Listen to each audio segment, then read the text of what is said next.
C390, I'm going to be doing a thermostat bypass delete on this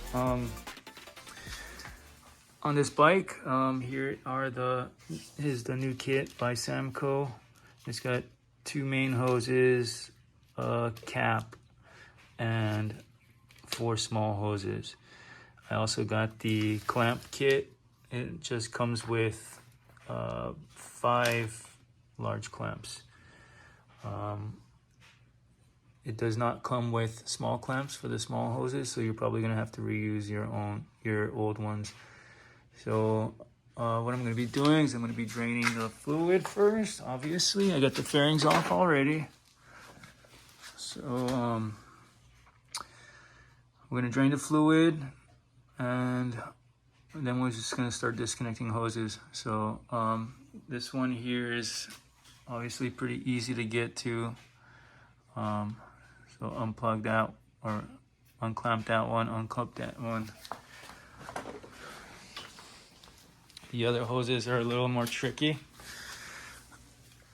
They are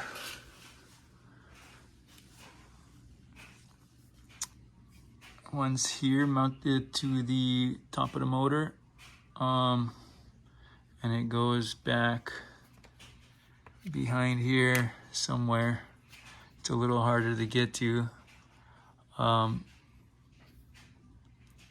the thermostat is pretty much behind here, and then one hose comes out over here to the radiator, and then another hose drops down from there down this way over here to this splitter over here.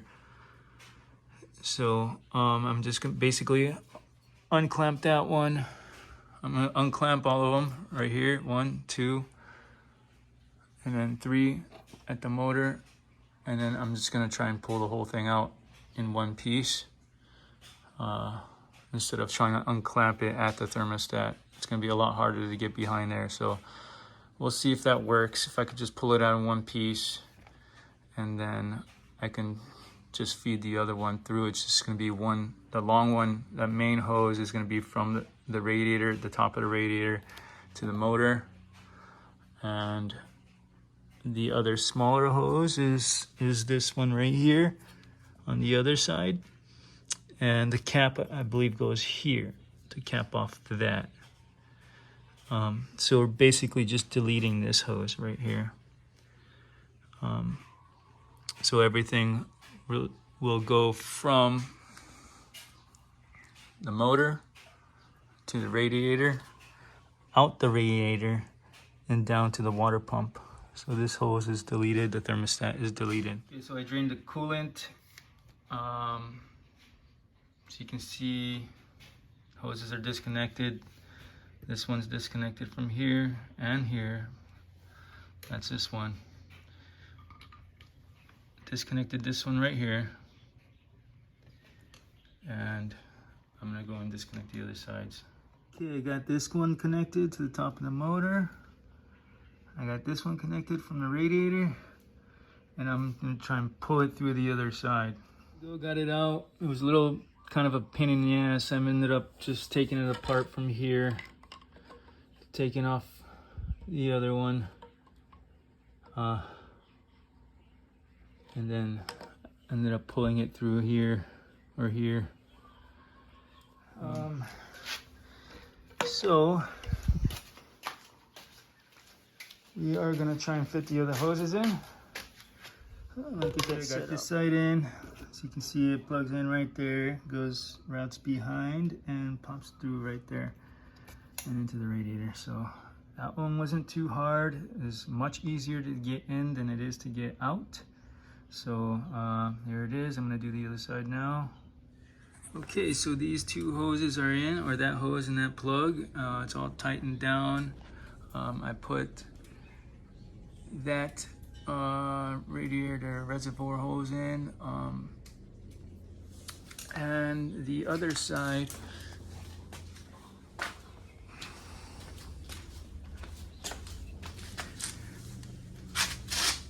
So I still got 3 of these little hoses left. I believe The next shortest one goes right here from the reservoir down to the drain, and there's a Y right here, a Y splitter that goes down to the drain. The drain's a long tube that goes down to the bottom. I believe that's the longest one. This one is a little bit shorter than the original. I'm just gonna leave the original one in. I'll probably just change this one. There's one more that's a little bit shorter. I'm not sure exactly where it goes, but I think it goes this way, where this hose is. I'm not gonna change that one.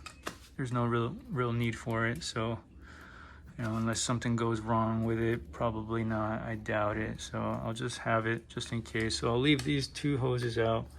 I'll change this one.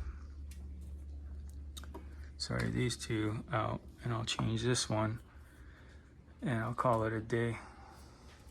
There it is, the last hose is installed. Like I said, I'm leaving these two out. What I did was I filled it up with fluids. I ran it up to temp, and it took a long time to get up to temperature. So if you're in a cold place, you probably don't want to put this this kit in, this thermostat delete kit in, because it's going to take forever for the thing to warm up. So I live in Hawaii, so for me it's not going to be too bad. It shouldn't be too much of a problem. You know, it's not cold over here. So you know, if you live in any tropical area or hot area, it should be okay. But that's just one thing to note, is that it takes a long time for the bike to warm up. But other than that, you know, fan kicks in, you know, turns off when it's supposed to. So, I mean, it's working like it should.